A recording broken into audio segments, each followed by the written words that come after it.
Hey there, everybody. Mahadeva, the OG Thunder Wizard.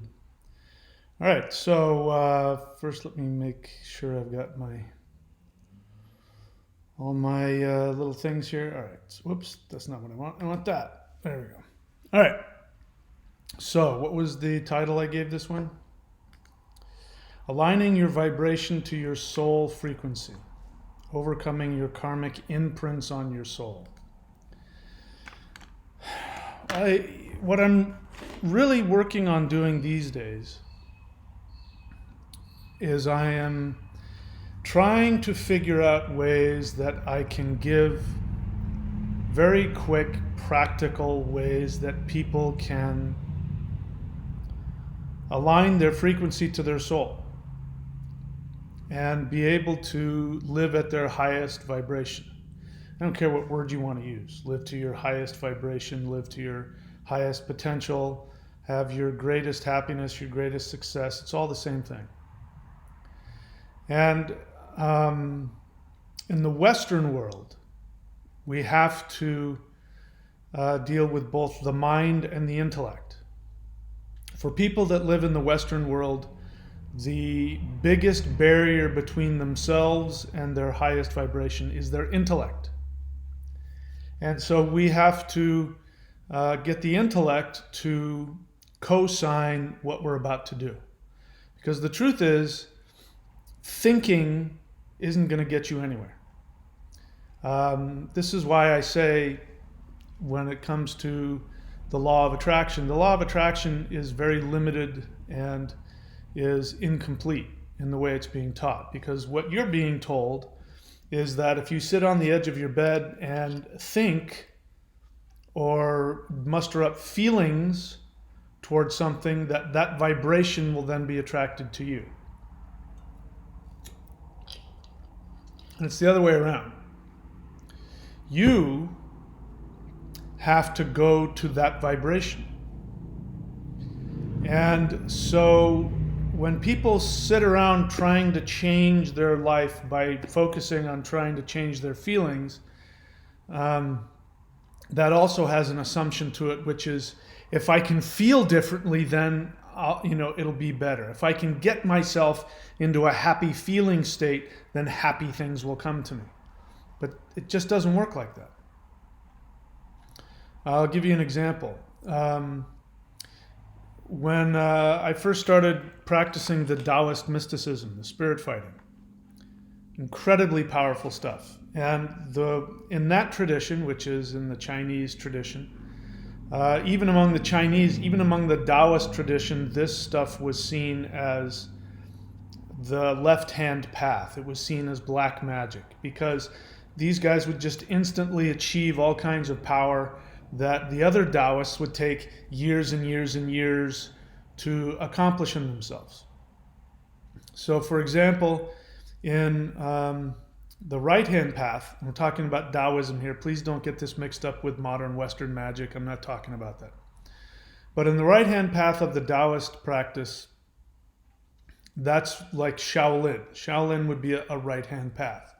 You become a monk in the monastery, you shave your head, kind of like me, and then you meditate for years, and then you work your way up. You stand in a posture for this many years, and then you start doing these really elaborate meditations where you breathe a certain way and you hold the posture, and then you imagine and you go through all of this visualization to bring the energy in here, and then you have to switch it around here, and then you have to see this particular deity, and the deity is wearing a specific thing, and in his right hand he's got this, and in his left hand he's got that. And then you have to put colors in different parts of your body. And so you can be spending an hour trying to get this visualization correct.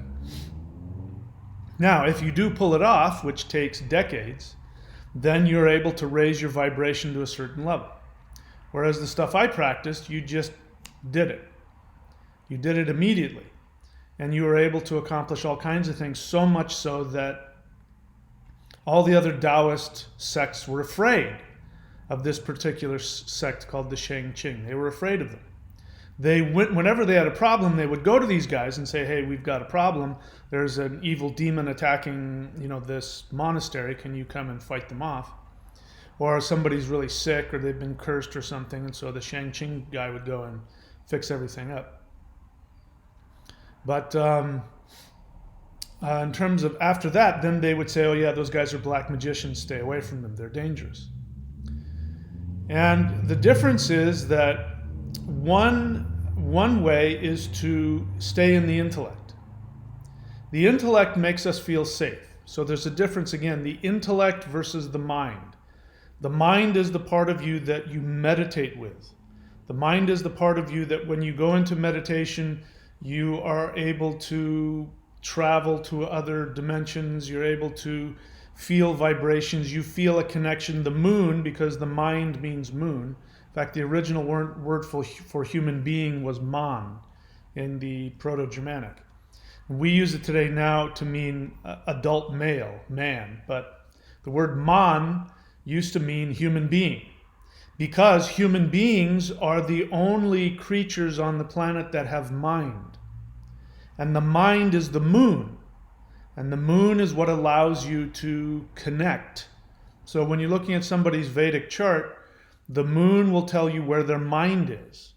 So if they're, like in my case, the moon is in my first house, which is my physical body, which means that I have to physically move in order to be able to meditate well. I don't do well with just sitting and emptying myself. That doesn't work for me. I have to do Tai Chi or Qigong or shamanic martial arts. That's why I surf, because surfing is something I use my mind to do. The ocean is another aspect of the mind. So I have to physically be in the ocean in order for me to connect with my mind. For other people, it's much easier. If you have moon in the 7th house, it means that you connect through relationships. So relationships is what stimulates your mind to connect to infinity. If your moon is in the 12th house, then you connect to the other realms of existence. You connect to the spiritual side of reality. So we are man. And so whatever it takes for you to connect to your man, your moon, is what's going to allow you to be able to affect instant vibrational change within you. So to get back to my story here. So my teacher, my Taoist teacher, we did this shamanic martial art, which was very powerful.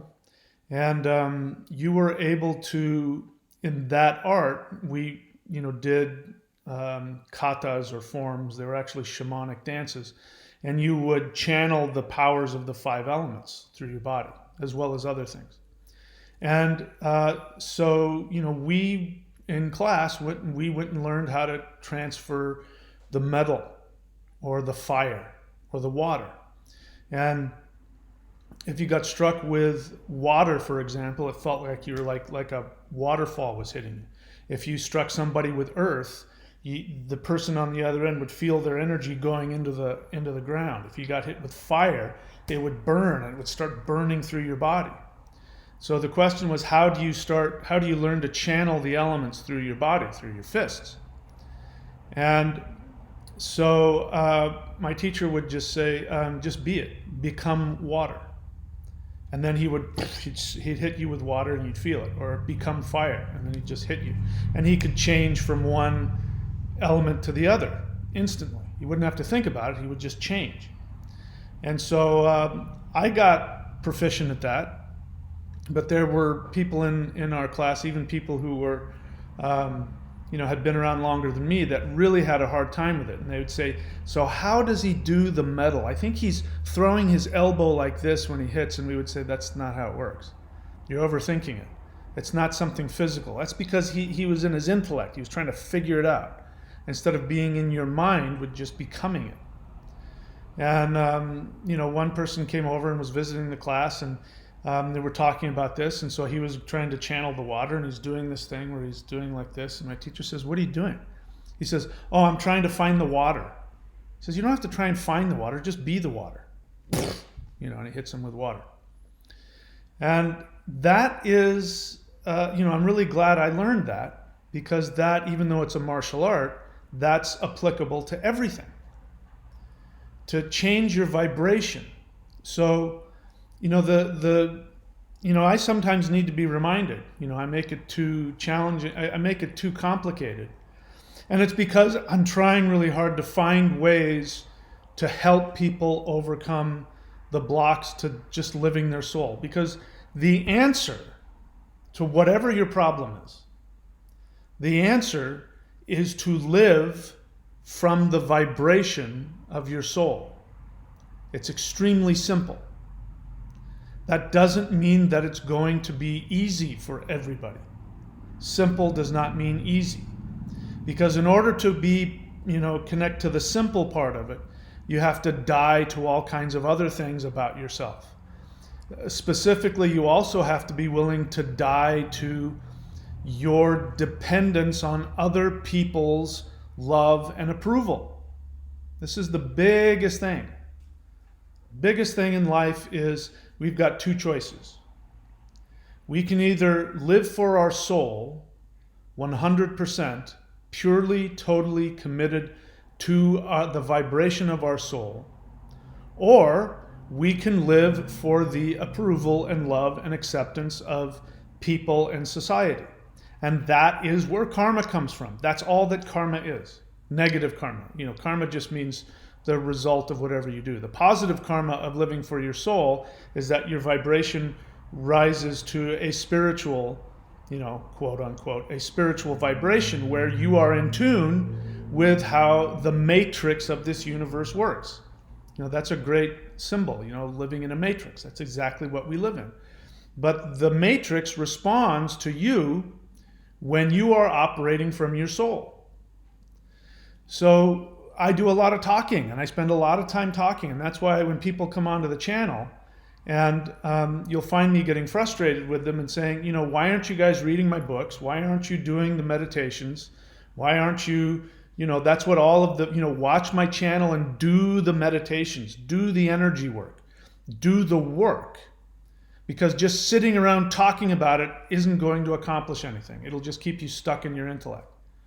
This is what happens with people who smoke pot all day. They can talk about it all day long, but they can't do anything with it. Their energy's getting depleted. They don't have any money. They can't get anything done, but they can sit around and talk about it all day because they're just stuck in their intellect, because THC brings all of your energy into your head, literally. That's why, they call them pot heads, because you're just stuck in your head all the time. So, another way to look at it is this. I've made some videos about timelines and aligning yourself to your ideal timeline. So the way that I imagine looking at it is like a rainbow spectrum. And in the middle of the rainbow is your highest soul vibration. And there is a reality, there is a timeline where your soul and your body, there's an incarnation of you where you are vibrating at 100% of your soul. And so, according to physics, according to science, there are infinite numbers of timelines. If you can imagine it, it exists somewhere. If you can imagine yourself being king of the universe, there is a timeline where you are king of the universe. The same is true for negative. Whatever negative thing you can imagine for yourself, there is a timeline where you exist. And a while back I did, I did some channeling of, my highest essence, which is why I named myself Mahadeva. Actually, the name came to me in a dream, but whatever, I'll take it. I named myself Mahadeva because that's my highest vibration. And so there is a timeline where I am at my highest, most potent vibration of my soul essence, and I call that Mahadeva. And so that sits in the middle of the spectrum. So any other timeline where you have less than that, where you have challenges, where you have sadness, where you have misery, where you have poverty, where you have illness, when you have all that kind of stuff, you're going to be somewhere else on the spectrum of that rainbow. And the Mahadeva aspect of me is sitting in that center, most potent aspect of timeline, meditating, seeking to bring all of the other, fractal reflections of himself in other timelines back into his own body. So the way to do that is to listen to your soul. Your soul will always guide you towards that middle, perfect vibration of your essence. But in order to do that, you're going to have to let go of false, we can call them shadows, right? Let's do that. So let's use that word. In the middle, you're in pure light, the pure light of the soul, because that's what the soul is. The soul is pure light. And when you're in pure light, you're 100% you. Your true, authentic self is that light. Now within you, no matter where you are on the spectrum, no matter, if you want to say this is a really horrible life for you, well, then you're in a timeline that has some shadows in it. And those shadows would be things like needing other people's approval, needing your parents' approval, needing society's approval, needing God's approval, or being angry, and fighting against everything and everybody to try and prove yourself. It's all part of the same thing. People who are rebels are just angry children having a temper tantrum. You think you're a rebel, you think you're fighting for freedom, but you're just simply responding to the feeling that you're being controlled, and that makes you rebellious. And when you are able to align with your soul, then you don't have to work at anything in terms of manifesting your reality. You're able to think it into existence. So I'm getting confused because there's a lot of things I want to say, so I'm getting stuck. So bottom line is, talking is good, and I do a lot of talking. And so if you're coming onto my channel and enjoying the talking, that's great. But all of this talking is here to motivate your intellect to then allow you to do the actual energetic work to shift yourself. Like with my teacher, he wouldn't have to think himself. He wouldn't have to go through some elaborate meditation to become fire or metal or water. And, he would just become that. And so that comes from doing energy work. So this is what all the Qigong is about. This is what all of the mantra. Mantra actually is designed to reprogram your hard drive. So if you think of yourself as there's you, your essence of who you are, which is your soul. Your soul has incarnated into an avatar, a physical body. This is my avatar. My avatar has software and hardware. So the hardware is the brain. That is the computer. My eyeballs, my nervous system. Those are the hardware that my soul interfaces with in order to be able to perceive three-dimensional reality, because the soul is multidimensional. It's far beyond 3 dimensions. We can't interact with this physical reality in this way from our soul. Our soul is like our soul is like dark matter. Dark matter can be floating through here, and it's matter, but it doesn't interact with you. It doesn't interact with light. It doesn't interact with gravity or space or time. Same with dark energy, right? We're talking about physics now. Dark energy, the same thing. It doesn't interact. It's not subject to the laws of 3-dimensional reality. Your soul is like that. Your soul isn't subject to that, so it has to encase itself into a 3-dimensional avatar, and in order to experience 3-dimensional reality in this way, it needs this hardware, the body and the brain and the nervous system, the eyeballs, all of that. So you've got the hardware, and then you've got the software. And the software is things like your intellect. But in order for your avatar and your brain to function, it needs to be programmed. So your soul is choosing to go into an avatar that becomes programmed. And the question is, how do you deal with that programming? The thing that blocks you from being able to just switch, from water to fire, to just switch, align your vibration to your highest core self in that perfect timeline. The thing that prevents you from doing that is the programming, which I'm calling the imprint. And this is the biggest challenge because, we identify with the imprint, with the programming. We identify with it, and so we are bound by its limitations.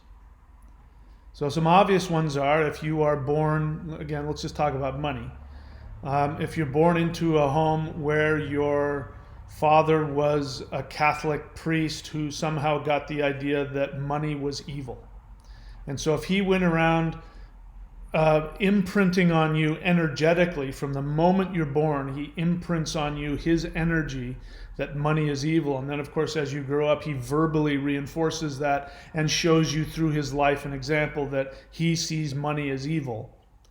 When you become an adult and you've decided that you like money and you start telling yourself, I'm going to be rich, I'm going to be, have a big house, your unconscious imprint, the programming, is going to negate that. And so that's why I say that positive affirmations are useless. The only way that positive affirmations work is if your unconscious agrees with it.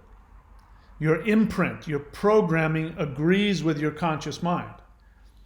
If your conscious mind is saying that I'm going to be rich and I'm going to have money, and your unconscious imprint programming says no, money is bad, it won't matter if you spend 4 or 5 or 6 hours telling yourself you're going to be rich, because your unconscious mind will veto that every single time. And then when you stop, because you have to eat and sleep and other things like that, once you stop, then the unconscious mind continues with its projection of money is evil, you don't deserve money.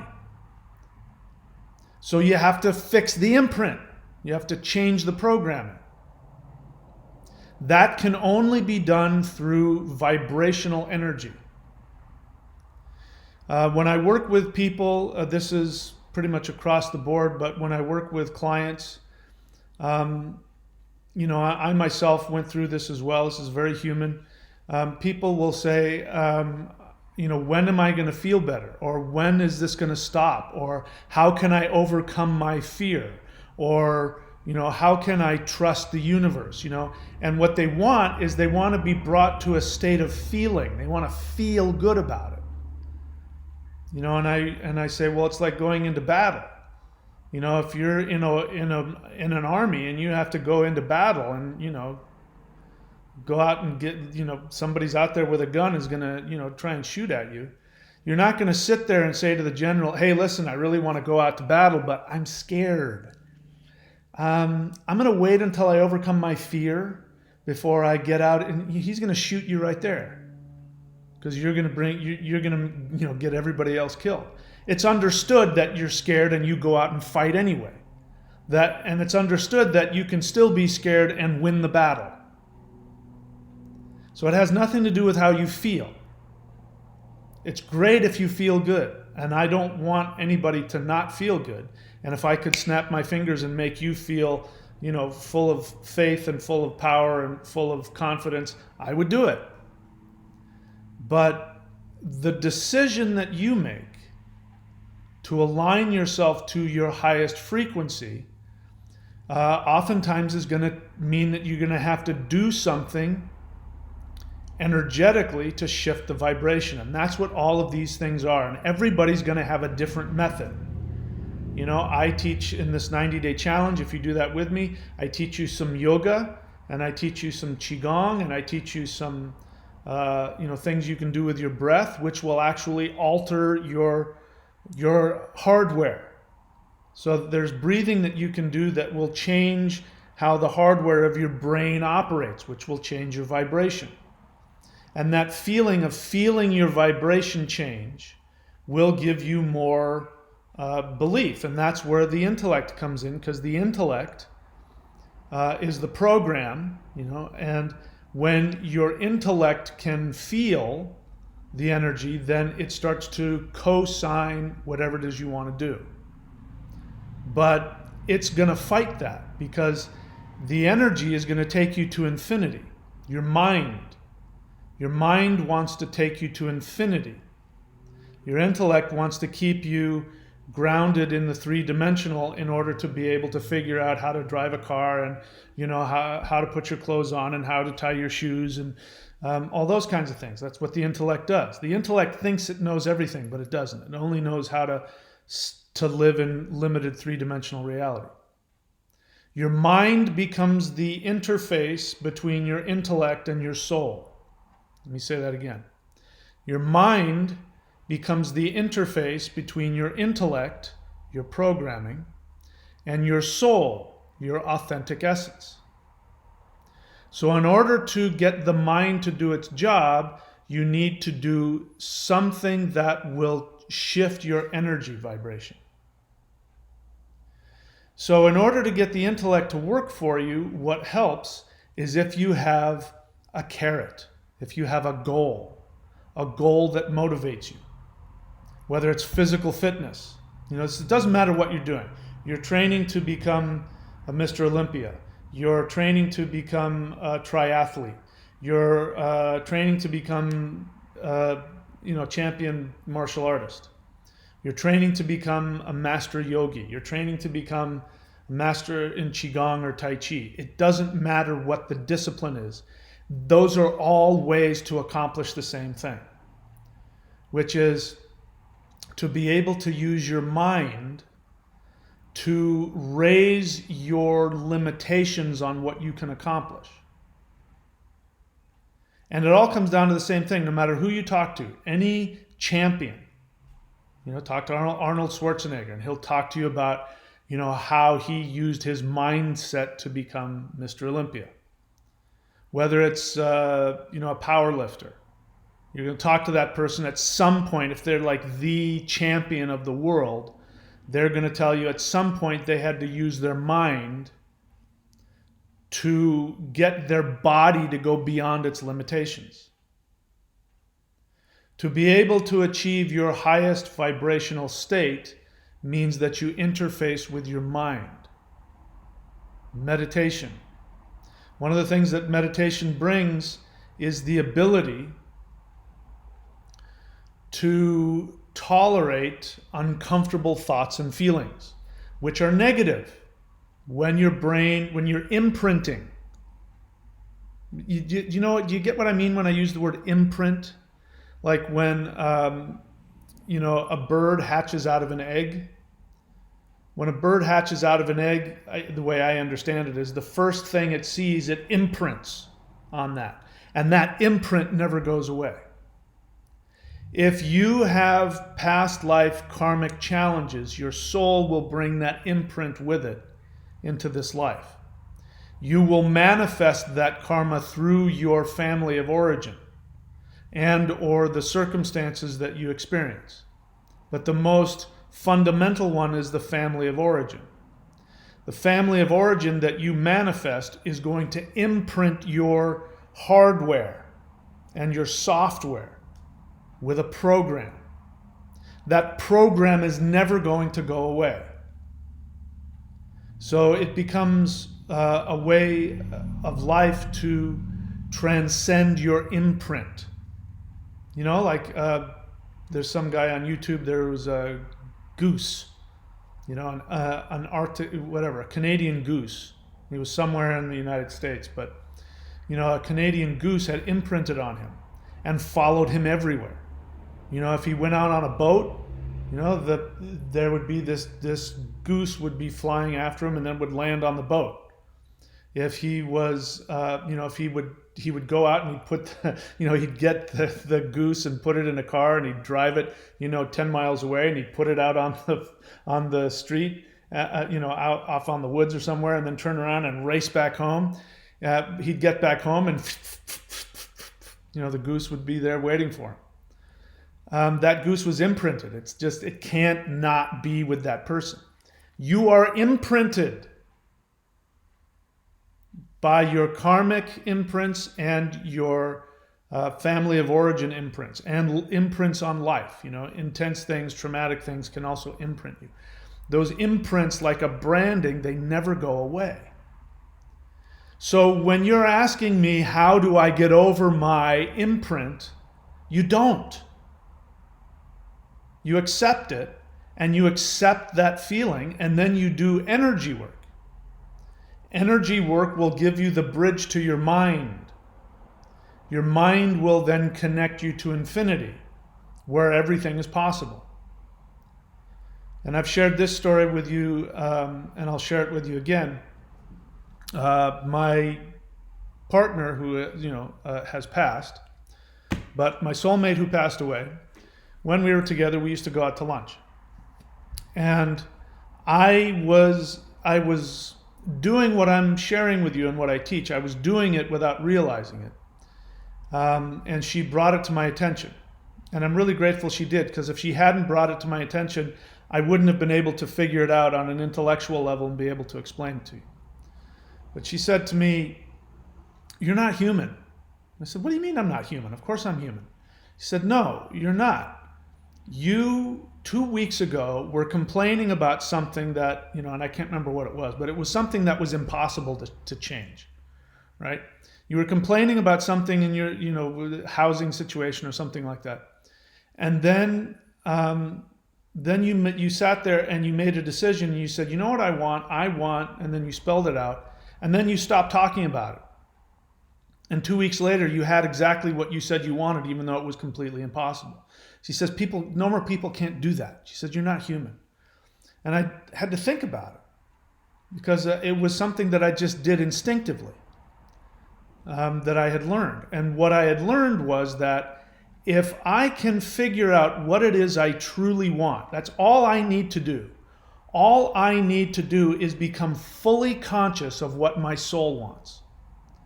And that means sitting and sifting through the difference between my fear and wanting love and approval and my imprint of what I think I deserve. And I understand that I have to sift through that and go, but what is it that I really want? Even if it's, bad or wrong or impossible or impractical or silly, or, I know that all those judgments have nothing to do with what my soul wants. And so I meditate until I can get connected to what my soul wants. When I get connected to that, I feel a joy.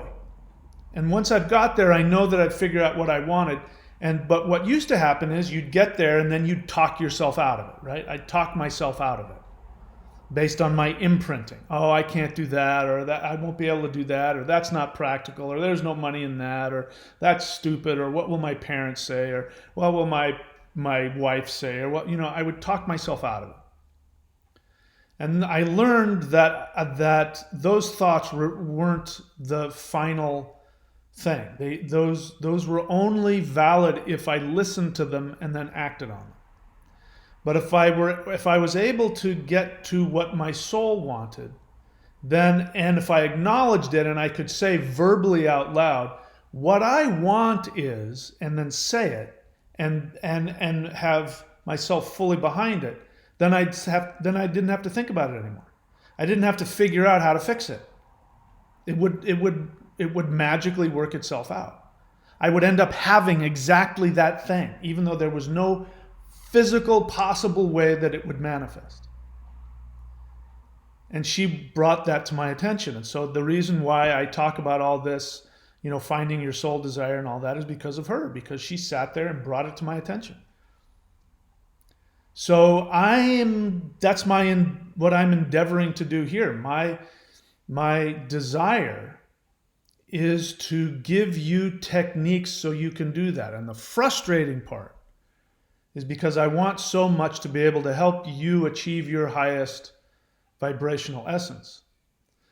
The frustrating part is when I'm talking with somebody who I can tell, I can look at them and it's very obvious to me They're trying to get their parents' approval. They're trying to get their spouse's approval. They're trying to live up to their own imprint. Even if there's nobody physical in their life, they have this imprint of what they think they're supposed to be. And, they have all these excuses why they can't do it and the feelings and all that. And that's why I say feelings aren't what it's about. If you feel good, great, but you don't have to feel anything. You just have to do it. And what's it going to take for you to just give yourself permission to go do it? And what's it going to take to give yourself permission to be uncomfortable? Because the discomfort is not you. The discomfort is your hardware reacting to the software. The discomfort, the fear, the anxiety, the pain, the loneliness, all of those things is your nervous system and your brain and your body reacting to the imprint. The thought that comes in and says you don't deserve to have money. Your mom won't love you if you're successful. That was my imprint. If I wanted to be successful, I struggled my whole adult life. Because on an imprint level, my mom had made it really clear. If you're successful, you'll leave me. Therefore, you can't be successful. I won't love you. She never said that verbally, but that was the imprint. So every time I'd start to succeed, I would get really uncomfortable and I would unconsciously sabotage it. All the while feel like, why isn't anything working out for me? Everything is stacked against me. So when I hear people saying the same thing to me, I know what's going on. I can see it. But just like my teacher telling the guy who was trying to find the water, you don't have to look for it. Just be the water. Just be it. You can instantly shift your alignment, your vibration to that level. All right? So I still don't feel like I've said what I wanted to say. Before I go any further, this 90-day challenge is what this is all about. So go to thunderwizard.com and look for the subscription. Click whatever buttons you have to get to where you can get to the Warrior 90-day challenge. Because I do it with you. That's what the morning practice is all about. That's what the yoga is all about. That's what Qigong is all about. That's what mantra is all about. And you put them all together. They all have different functions. So yoga is really good because it stimulates the Kundalini. The Kundalini is not life force energy. It may feel like it when it's coursing through it, but it's connected to your nervous system. Your nervous system is associated with your human spiritual identity, not your soul identity, but your human spiritual identity. That's why people mistake Kundalini for spiritual awakening. It's not. It's a way of empowering the physical avatar to become multidimensional. Okay? Let me say that again so that I remember. Activating Kundalini is the energy in the nervous system that allows the physical avatar to vibrate multidimensionally. But it's still your physical avatar. When you die, guess what? Your Kundalini doesn't come with you. Your Kundalini is definitely a human thing. Animals don't have it. Humans have it. So yoga stimulates that, which allows you to operate multidimensionally on this physical plane. And then Qigong, breath work, breath meditation, energy work, life force energy work. This taps you into the infinity of the matrix that you live within. And that gives you actual power to shift this external reality and to shift within yourself and to become aware of these imprints and things like that. And while that's happening, you feel all this energy flowing through your body, which gives you this sense of power. And that gives you the ability to make decisions and shift. That's why, the spiritual martial art that I practiced, we focused so much on life force energy, because that life force energy was the gateway that our mind used to switch the different elements around, to switch from water to fire to earth to whatever. And then you have mantra. Mantra is the sound vibrations that go into the hardware, goes into the unconscious part of your brain and reprograms it. So it's, when you take your computer in to get an upgrade, right? And they put in they give you more memory, or they give you more something, or you get a new program. Every time that you have to, your phone says that it's ready for, an iOS upgrade. That's what mantra does. Mantra it takes out, it fixes the problems, the glitches. So when you put all of these things together, you stimulate the Kundalini, the nervous system and the brain. You stimulate the life force energy, which actually can go in and also change the brain structure, gives you energy, connects you to the matrix around you, the life force energy around you that creates the universe. And then you combine that with the sound vibrations that go in and reprogram your hard drive. Then you have more of an ability to simply make the decision. I want that. And then if that takes action, you'll have the ability to go take action to make that happen.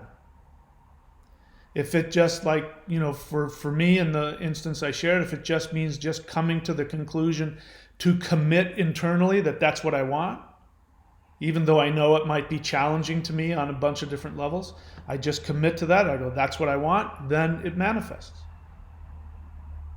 But we have to get past trying to think our way in and out of things, and you have to be willing to be uncomfortable. You have to be willing to go through the transformation. And again, the difference between Eastern and Western is that if you walk into a Taoist master's studio and you say, Guru, I want to learn whatever it is, whatever he's Sifu, I want to learn whatever it is he's teaching, right? He's not going to explain it to you. He'll say, okay, go stand in that corner like this, and he'll put you in some really strange, funky position, and he'll say, stand there. And you say, how long? And he says, until I tell you to stop. An hour goes by, he's stopped reading or doing his thing, and he goes and he leaves. You don't know where the hell he's going, but he's left. Now, a Westerner will stop and sit down thinking, when I hear him come back, I'll go sit in there. But the guy who lives in China knows that if he gets out of the posture, the Sifu's going to know. So he doesn't dare get out of the posture. But if you do get out of the posture and then you hear him and you go back and get back in the posture, he's going to come in, he's going to know. And he's going to say, okay, that's it. You're not my student. Please leave.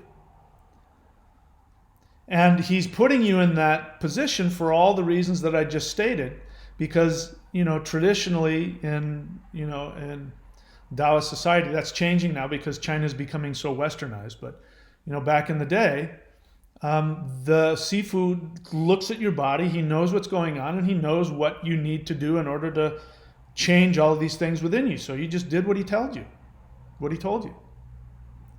Westerners, they need to be convinced.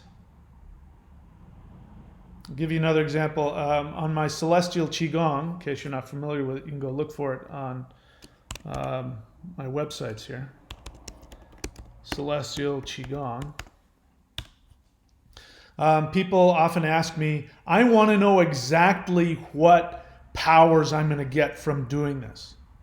That's their Western intellect. The Western intellect thinks, I need you to explain to me exactly what's going to happen so that I know. And then maybe if I approve of it, then I'll go ahead and maybe I'll give it a try. To which I say, I have no idea. I have no idea what your karmic powers are. I have no idea what your spiritual powers are. What are you asking me? You go do it and find out. Don't ask me. But we're so wrapped up in our intellect in the Western world that, that's the biggest block in my experience. All right, so I'm starting to babble, so let's see. This is a question and answer. If you want to ask me a question, please write the word question in all caps and then write a well thought out question with grammar and punctuation so I understand it. Give your question the respect it deserves and write it out so that I fully understand it so that I can help you. And that's what I'm most interested in is your question. All right. Let's see what questions have arisen so far. All right, let's see here.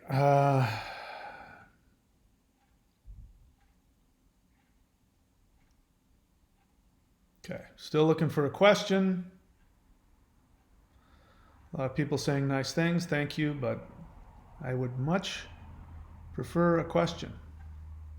You want to know why I prefer questions?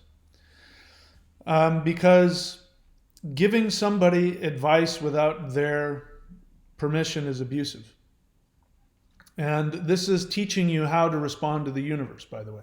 If you want to work directly with the ancestors, with the gods, with whatever beings out there, if you want to work directly with them, the way that they function best in terms of interacting with you is through questions. Questions open you up to possibilities you haven't thought of before. If you have all the answers, you're going to be stuck in whatever you think the answers are.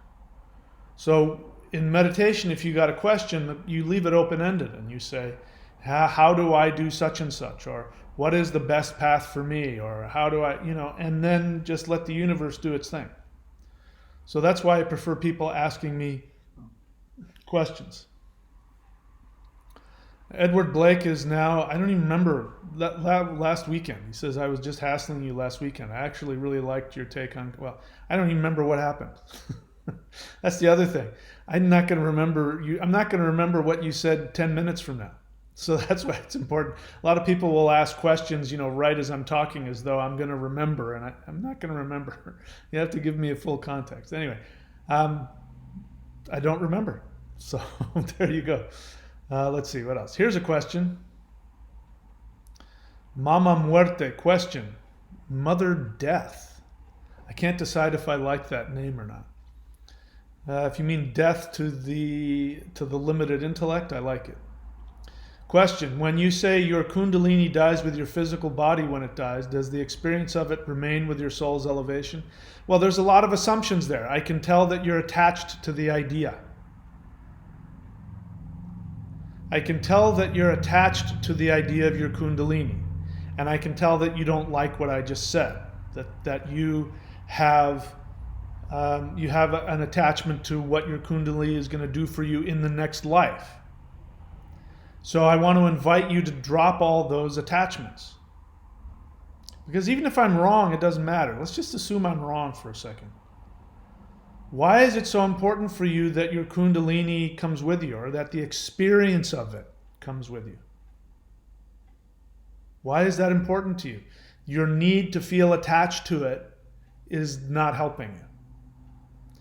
My belief about Kundalini, which will kind of answer your question, is that Kundalini, as I said, is something that is given to humans. So it's part of our human makeup. When we create these human avatars, we create this energy source called Kundalini, which can be awakened.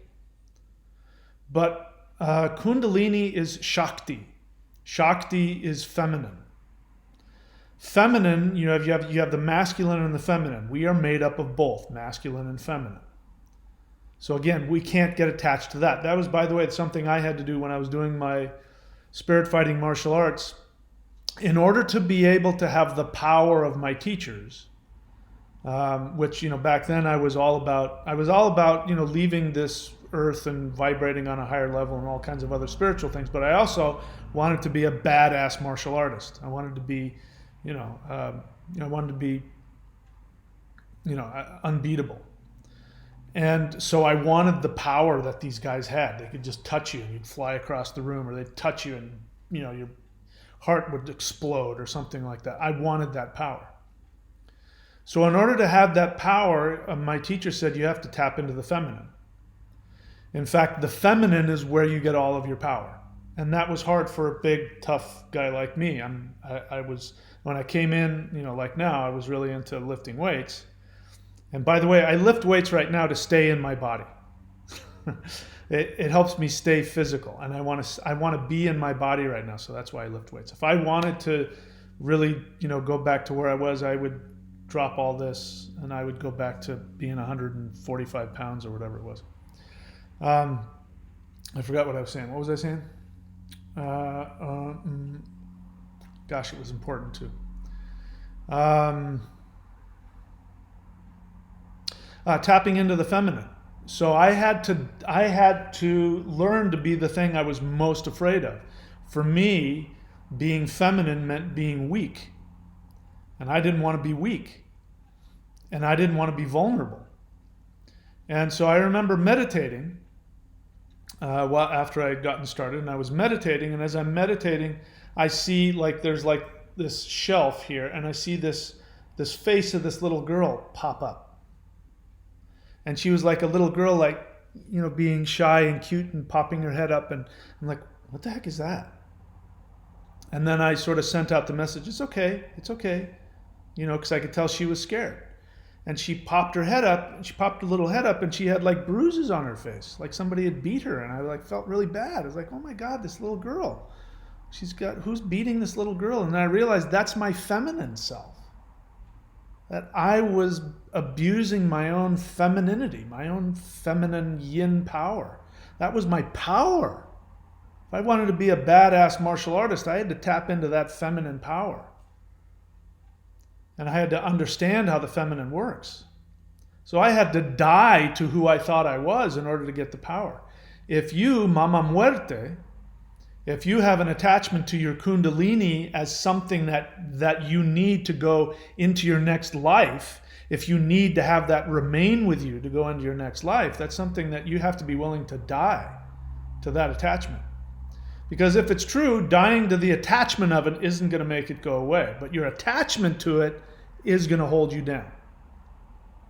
So as I understand Kundalini, Kundalini is the feminine power.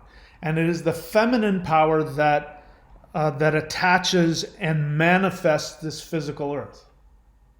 The feminine gives birth to three-dimensional reality. It is an illusion. But it is a beautiful illusion that we choose to be in, and by being in this beautiful illusion, our soul is empowered. So it is part of our spiritual journey to be part of this illusion. Kundalini is that illusion. And as we go through our spiritual progression, we have to first think that Kundalini is everything. That's why so many people think their Kundalini is going to bring them moksha and liberation. But it does so by fully immersing us in the spiritual illusion of this world and allows us to be fully human, which is, something even different from our soul.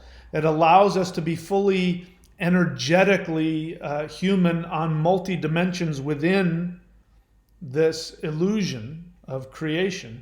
And then once we surpass that, then we achieve whatever liberation or moksha or enlightenment. So Kundalini is a path to enlightenment, but once you master it or experience it, then you release it. So you haven't released it, Mama Muerte. I can tell by your question. Maybe changing the way you think about it will allow you to move beyond it, and it's okay if you're not. This is the other thing, people. You don't need to rush to get out of this three-dimensional reality. Your soul, trust me, your soul had to go through huge preparation to come here. When your soul, this infinite, star, imagine one of the stars out in the sky. Whatever star it is. Imagine one of those things deciding, you know what? I want to become one of those limited human beings on that planet Earth and walk around in that three-dimensional reality and have all that intense experience. I want to do that. That huge, sun, that star had to go through a huge transformation to be able to prepare itself for being limited in this three-dimensional video game. And so people are trying so hard to become enlightened so they can leave. I mean, why do that to yourself? Your soul went through a lot of effort to come here. It knew when it came here that it was going to have thousands of lifetimes. that it was committing itself to a long series of transformation through many, many lifetimes. That there were going to be challenges, and in some lifetimes you're going to have, really challenging experiences, and some of them you're going to be king of the world. It knew that going into it. So why people want to, that's like you want to become a PhD. You want to become a PhD in physics, and you show up your first day for kindergarten saying, okay, I want my PhD now. It's like, no, man, you got to go through kindergarten, and you got to go through middle school, and then you got to go through high school, and then you got to go through college, and then you got to go through graduate school. And you know that going into it. And then school becomes fun. So why do you want to escape so badly? I don't know, Mama Muerte, I don't know if that's where you're at. Does the experience of it remain with your soul's elevation? I can hear that your fear is that you'll lose it. That in your next lifetime, I don't want to lose the Kundalini because that's my safety blanket. No, it's not. Of course your soul will bring the vibration of whatever it learned into the next life. Of course it will. So no, you don't have to worry about it. All right. Rohan Kapoor, question. Who are Aryans? What does that have to do with anything I'm talking about? I'll answer it if you want. I have one video. It's actually, I think it's the second most watched video that I have, which I made probably 10 years ago. And it talks about that. Anyway, bottom line is that it doesn't matter. Let me take you from the beginning of it. Every single human being is descended from the first modern humans who evolved in what is now Southeast Africa. Those modern humans then started moving into all different directions. And then there was a climate shift where the Sahara Desert became grassland, and that opened up for these modern humans to go north. And once they got to the northern edge of Africa, they made their way up into the northern hemisphere and into Europe and in the Middle East and all that. And those people went in a bunch of different directions, and then the ice ages came, and then people's physical DNA shifted. The reason I have white skin is because my ancestors were those Africans that made their way up to Northwest Europe, which then got locked into a huge ice age for 40,000 years. 40,000, 40,000 years. In those 40,000 years, in order to survive, they had to evolve the reduction of melanin in their skin so that they could get more vitamin D3, which meant they could survive. It's the reason why the top of my head, see how burned the top of my head is? I don't know how that happened, but I went surfing and apparently I didn't put that on, so it's super burned. That's bad. That's not good. That's because my ancestors never had to deal with that. 20,000 years ago, my ancestors never had to deal with that because it was cold and cloudy, and the sun was barely shining half any of the time. So this is no longer an evolutionary benefit to me. So you're asking me about the Aryans. Who gives a crap? Aryan just means noble. And so there were Indo-European people who probably lived on the steppes of Russia, and they made their way down into, because of climate change. It's really clear. The Vedas are very clear. There was a climate change. And because of the climate change, that drove them down south so that they could farm, and they made their way into the Indian subcontinent. Aryans have nothing to do with Nazis, by the way. Nazis call themselves Aryans, and they think it has something to do with skin color. It has nothing to do with that. Very likely the Aryans were people who had olive skin and dark eyes. Maybe they had other features. I honestly don't give a crap. But who are the Aryans, and was there an Aryan invasion? It didn't come from Europe. So, but yeah, the Vedas are very clear. There was some people north of what is now Pakistan, and because of a climate shift, they made their way down first into what is now Pakistan, and then they made it into the Indian subcontinent. What difference does it make? I don't know why it's a big deal. What else? Let's go for a real question here. So it's good to ask the questions because then I have to scroll through. So Edward, do me a favor, just limit to questions, because every time you're dropping your opinion and communicating with people, that's more stuff I have to scroll through. I'd much prefer a question. Ceremonial witchcraft question. Grandma dies. Body returns to earth. Soul goes back to its source. The energy entity grandma I'm speaking with is now a consciousness alive in all my relatives' mind. Is that a question? You've told me something. You told me that as a statement. What is the question there? Hamingja was coursed with honor and luck among the... I don't understand your question. Please just write a question. Being our subconscious, listen, if your question has to go into that many, you're thinking too hard about it. You're overthinking it. More than likely, you're trying to shove some assumptions down my throat so that I will tell you, instead of really asking me a question, you're probably wanting me to tell you something that you believe. You want me to co-sign it, which I'm happy to do, but I don't know what you're asking.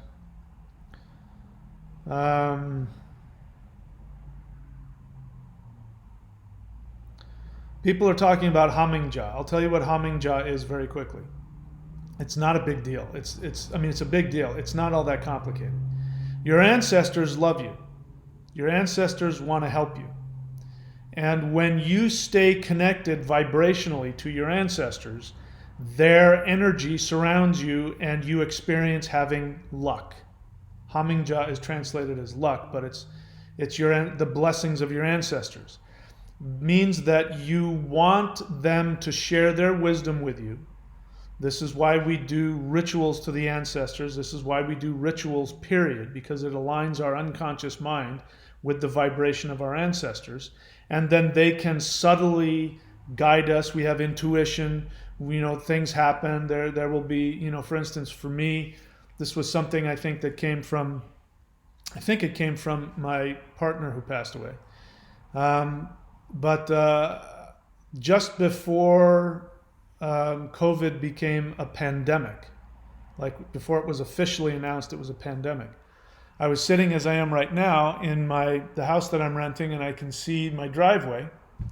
And I was sitting, probably I think doing a video, and I looked down and I saw this python, and it looked like it was coming up my driveway. And so I went, whoa, hang on. And I stopped doing the video and I ran out there and I took a broom because I didn't want a python coming inside my garage and who knows what it was going to do. Right? So I got down there and the python had made its way just past here's the property line. It had just made its way past the property line and it wasn't moving.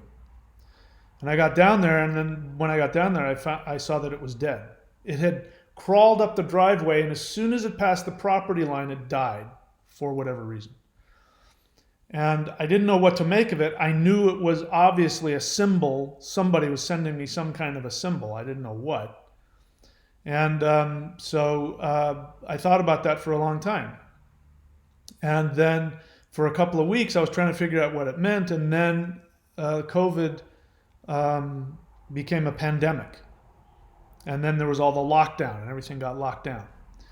And then I did some research into in Vedic astrology and came to find out that snakes are a symbol of viruses.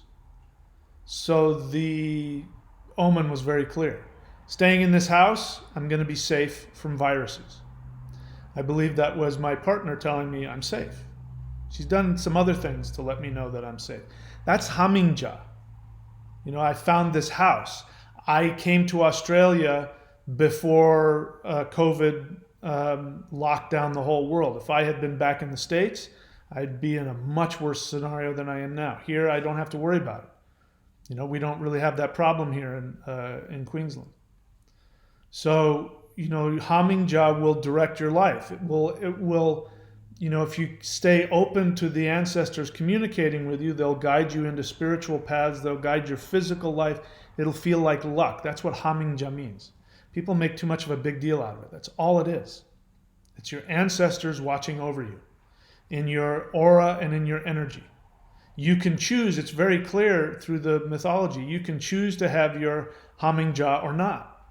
You can reject it. And that's rejecting your ancestors' help, which is what happens when, anyway. Let's keep going.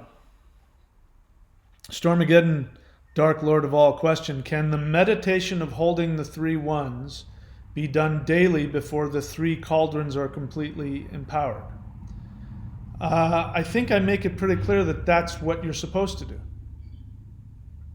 Don't I? I mean, I teach that, teaching the holding of the 3 ones, which is, by the way, opening the three major centers of the body, the third eye, the heart, and the navel. I think I teach that you're supposed to do that. Well, you can do it on a daily basis. The guys, where this came from, this is a Taoist secret teaching. And what the Taoists did was they would do this meditation of the 3 centers, and their goal was to be able to see the 3 entities of the universe, the trinity of the universe, to see it in front of you. And when you saw them with your physical eyes in front of you, then you had aligned yourself to them to such a degree that your body would change. You'd phase out of existence, out of physical existence. Your vibration would be such that you would no longer be physical. And there would be a pile of fingernails and hair, because those are the things on your body that are dead.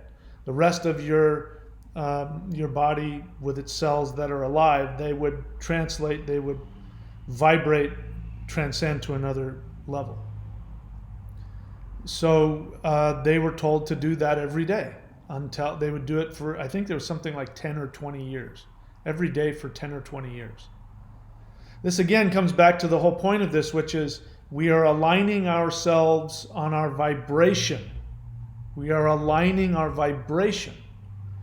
And the challenges that stop us from that are things that are associated with our physical bodies, our physical brain, our nervous system, our programming, our imprint. And none of those things are our self.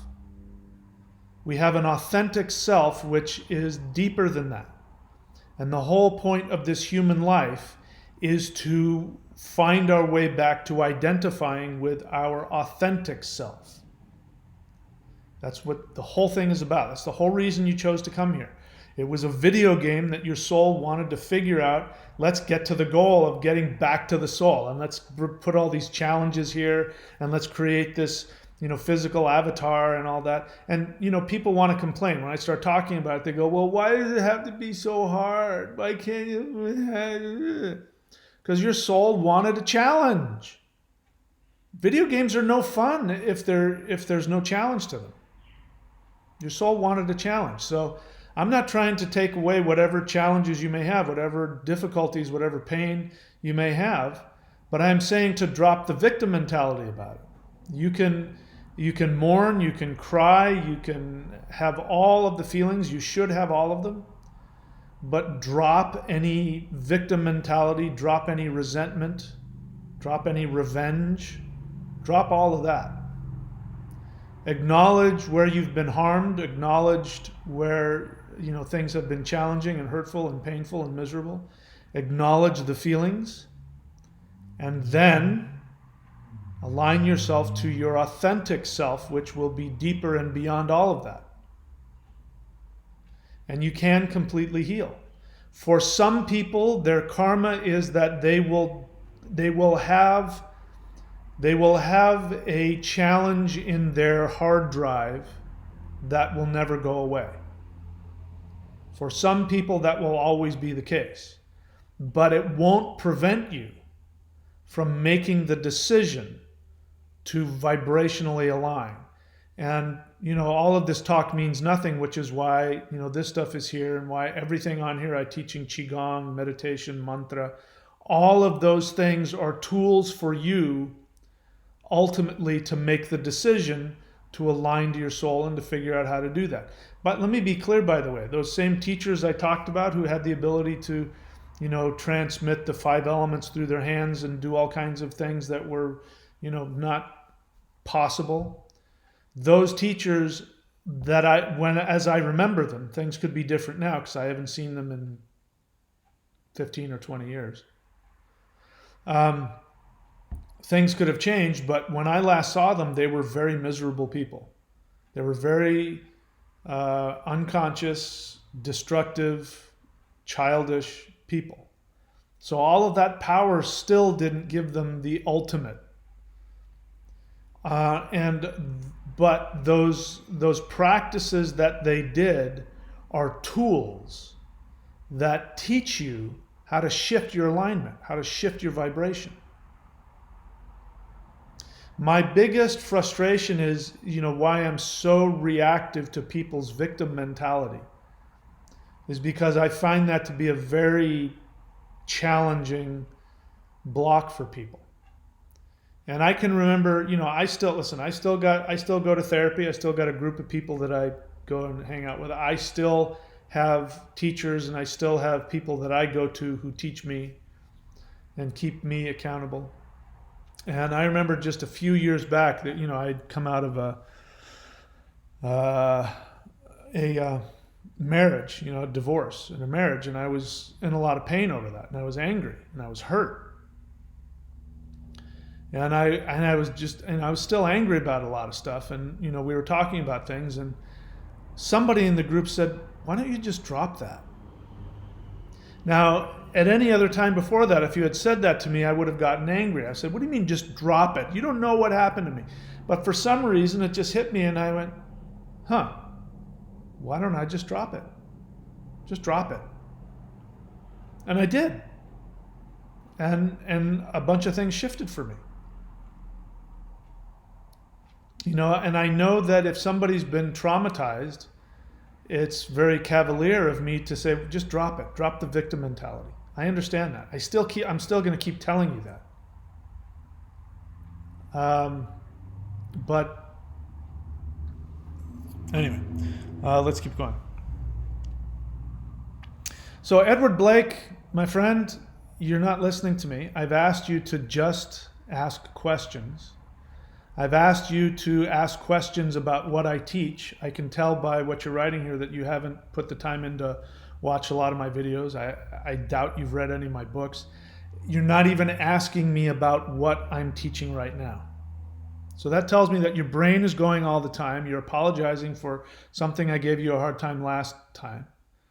So if you want to get a positive reaction from me, it's okay if you don't, but I want you to stop with all the intense, having to talk about this and that, and I want you to spend some time watching some of my videos. Spend some time doing the work.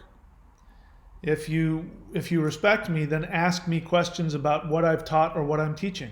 If you're in your question, you're asking me about something I've never taught and I'm not talking about, it's going to make me feel disrespected, and it's not going to make me want to talk to you. I'm telling you this because I'm probably sure that, there are other people in your life that have that same experience of you, that you're so wrapped up in your narcissism that you're not able to connect with people on their level, and they're not going to like that. You got to learn how to, get out of what, your whirlwind of your mind. What did the sonnen have to do with our previous lives? I don't even know what the hell that means. You have to go ask somebody that teaches that. Don't ask me stuff I don't teach. So anyway. Tara Furnice, question. Will the 90-day challenge be okay for a complete novice? Yes, absolutely. In fact, on that 90-day challenge, I even say, these are very simple because I myself, I've had some injuries. So I used to teach Kundalini yoga. And I used to not be this muscular. I used to be a lot skinnier. And so I was a lot more limber. And I could sit in full lotus and all that. And because of the injuries that I've gone through, and because of, I've got thicker legs now, I can't twist my body into those things anymore. So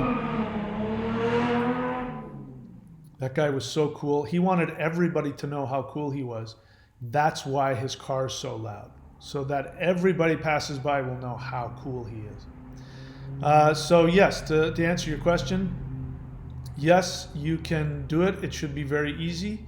And the exercises that I pick are the kind that go straight to the heart and get the job done. Okay, so you don't have to be a yoga expert. You don't have to be a qigong expert. I've made it specifically for anybody to do. There you go. All right, no more questions.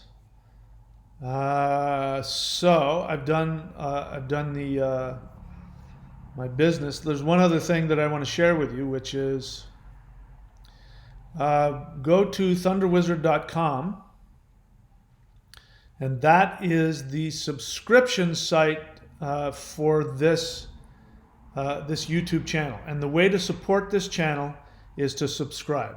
One of the ways.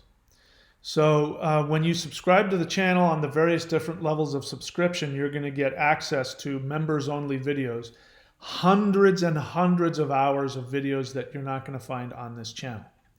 I go into very specific detail. First level is the mastery of shamanism.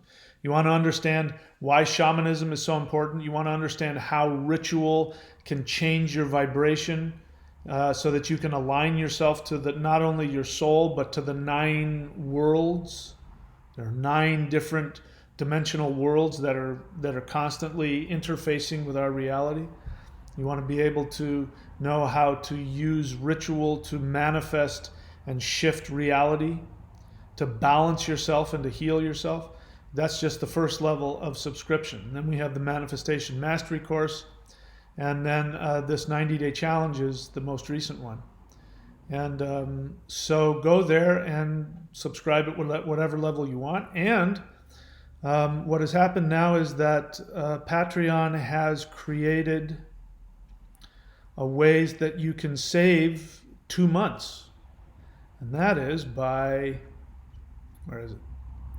Subscribing for a year. If you have subscribed for a year, I'll give you 2 months off. So depending on what level, that means like $400 or more. And so you'll get a discount. And even then, even if you subscribe for a year, there's still a way for you to, if you decide to unsubscribe, you can still get whatever money is left over. You can get that refunded to you. All right. No more questions. So those are all the things that I have. Courses.thunderwizard.com, all of my books, DVDs, things like that. If you want to achieve enlightenment, there's 2 things you got to do. You got to subscribe and hit the bell button. And once you do that, you will immediately become enlightened, and the universe will put your name into the fabric of the universe, and you will become an enlightened being. All right, so if that's all you want, those are the easiest way to do it. Subscribe and hit the bell button. All right, that's it for me. I don't see any more questions. Thank you, everybody, for showing up, and thank you to my friend who I was talking with. She knows who she is, who inspired me to continue to talk about this. And then one last question here. It says, Stormageddon, Dark Lord of all, question. What is the distinction between the higher self and the superconscious? In your Thunder Wheel, these are in Josalfheim and Asgard. Well, the higher self would be your third eye. So we've got 3 selves. We're made up of 3 selves. We have a higher self, a middle self where our soul is, and then I'm, got my hands around my navel. Then we got the lower self. The lower self is your subconscious mind and your unconscious mind. That's where ghosts come from. When somebody dies and they haven't fulfilled what they wanted, or they died in violent circumstances or things like that, their lower self, their subconscious and their unconscious mind gets squirted out onto the physical plane, and it runs around because your identity, my name is Michael William Denney, that's my lower self. So if my 3 selves are aligned, that lower self isn't going to become a ghost. It'll go and return to the earth and become a nature spirit, or reincarnate as a lower self and eventually work its way up to being a soul. The middle self is where your soul is. That's what we're talking about here. Aligning with your soul. That's your middle self. Your higher self, which sits above here, is related to what people associate with their third eye. It's the part of you that receives information from the superconscious. So if you want to talk about the superconscious would be the information that comes to your higher self. Your higher self gives that information to the lower self. The lower self then translates that into human terms and then gives it to the middle self, the soul. That's why if your lower self is not communicating with your higher self, and if your higher self is not communicating with the superconscious, then your life is chaos and you don't know what's going on. Because the soul is sitting there going, I can't have any control over what's happening. Your soul just sits there and it has to watch you go through all this chaos. It's like stuck in a prison watching you destroy your life. It can't do anything because it's not connected to any of the other three selves. That's why you have a responsibility to live to your soul, because then when you're operating from your soul, all three of yourselves will align and align with the superconscious and with the gods and everything else. That's my take on it, to answer your question.